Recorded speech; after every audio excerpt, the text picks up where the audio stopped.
Hello दोस्तों आज हम बात करेंगे आपका व्यक्तित्व ही आपकी सफलता होती है। दोस्तों कहते हैं कि काबिल होना जितना ही ज़रूरी है उससे कहीं ज़्यादा ज़रूरी है काबिल दिखना। यह सच भी है, क्योंकि रोज़गार की तलाश में निकले शिक्षित युवाओं को जितनी मेहनत लिखित परीक्षा और उनकी तैयारी की संदर्भ में करनी पड़ती है, उससे कहीं ज़्यादा सावधानी उन्हें साक्षात्कार यानी इंटरव्यू के दौरान बरतनी पड़ती है। प्रत्येक नियोक्ता कंपनी अथवा उपक्रम यानी इंटरव्यू कमेटी यह जरूर देखती है कि संबंधित पद के लिए वह जिस अभ्यर्थी का चयन कर रही है वह उसके लिए कितना उपयुक्त है, उसका व्यक्तित्व कैसा है, उसकी भाषा शैली कैसी है, वगैरह वगैरह। इसलिए प्रत्येक अभ्यर्थी को अपने व्यक्तित्व के विभिन्न पहलुओं पर विशेष ध्यान देना चाहिए। आपका व्यक्तित्व न सिर्फ दूसरों के सामने आपको प्रभावशाली बनाता है, बल्कि आपकी सफलता भी सुनिश्चित करता है। इसके लिए आपको इन बातों का ध्यान देना बहुत आवश्यक है। दोस्तों, पहली अहम पूंजी है आत्मविश्वास। आपके व्यक्तित्व पर आत्मविश्वास की स्पष्ट छाप होनी चाहिए। दोस्तों, कहने का मतलब यह है कि आपकी प्रत्येक गतिविधि में आपका आत्मविश्वास झलकना चाहिए। आत्मविश्वास आपकी सबसे अहम पूंजी है। आपके चेहरे पर झलकने वाला आत्मविश्वास सामने वाले को यह जता देता है कि आप अपने लक्ष्य के प्रति कितने सजग और प्रयत्नशील हैं। अपने काम के प्रति आपकी लगन और समर्पण का पैमाना क्या है। दोस्तों, इंटरव्यू के समय नियोक्ता कंपनी या उपक्रम के प्रतिनिधि अभ्यर्थी के समूचे व्यक्तित्व का अवकलन करते हैं। वे यह जानने समझने की पूरी कोशिश करते हैं कि संबंधित पद के लिए जो अभ्यर्थी उनके सामने बैठा है वह कार्य निष्पादन के वक्त आने वाली चुनौतियों का सामना करने के योग्य है अथवा नहीं। दोस्तों, सेकंड पॉइंट है चलने बैठने का तरीका। बहुत लोग काबिल और अपने क्षेत्र में पारंगत होते हैं, लेकिन उनके उठने बैठने और चलने का तौर तरीका कुछ चालू किस्म का होता है। करियर बनाने की दिशा में प्रयासरत युवाओं के लिए यह बात बेहद नुकसानदेह है। कब बैठना है, कैसे उठना है तथा कैसे बाहर आना है आदि पर ध्यान देना आपके लिए खास महत्वपूर्ण है।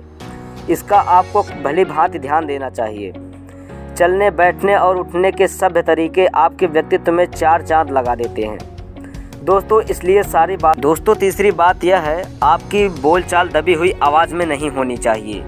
युवाओं में अक्सर एक कमी पाई जाती है कि वे अपने विषय में पारंगत तो होते हैं, उनके सामान्य ज्ञान का स्तर भी सुपर होता है, लेकिन उनका बोलचाल हल्का दबा सा होता है और उनकी सारी काबिलियत को धो देती है।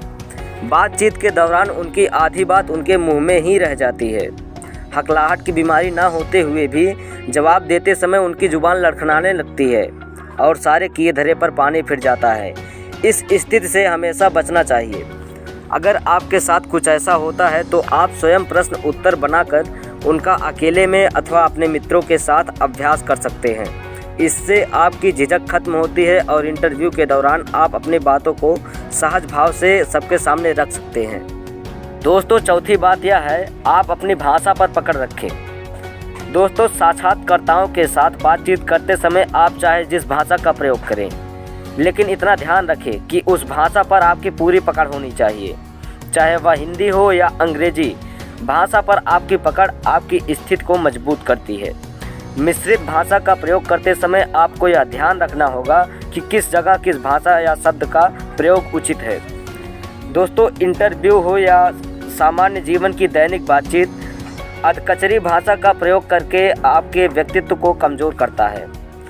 सामने वाला यह सोचने पर विवश हो जाता है कि आपको संबंधित भाषा का ज्ञान नहीं है, बस सिर्फ आप हाँके जा रहे हैं।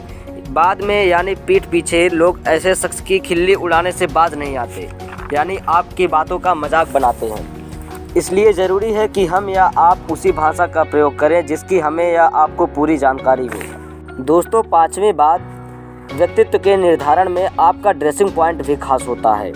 ड्रेस में आप क्या पहनना पसंद करते हैं यह आपके व्यक्तित्व में आप अहम भूमिका निभाता है। आमतौर पर इंटरव्यू के लिए जाते समय लोग कोट पैंट और टाई का प्रयोग करते हैं, लेकिन यह ज़रूरी नहीं है कि आप टाई और सूट पैंट ही पहनकर जाएं। आप पैंट शर्ट भी पहनकर जा सकते हैं।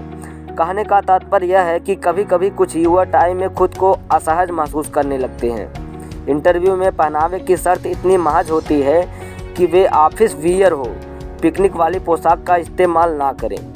आप अपने आप में कॉन्फिडेंट रहें, आपकी पोशाक आपका ध्यान भंग नहीं कर सकती। तो दोस्तों आई होप आपको ये वीडियो समझ में आया होगा, अच्छा लगा होगा। अगली वीडियो में हम आपसे फिर मिलेंगे, तब तक के लिए जय हिंद।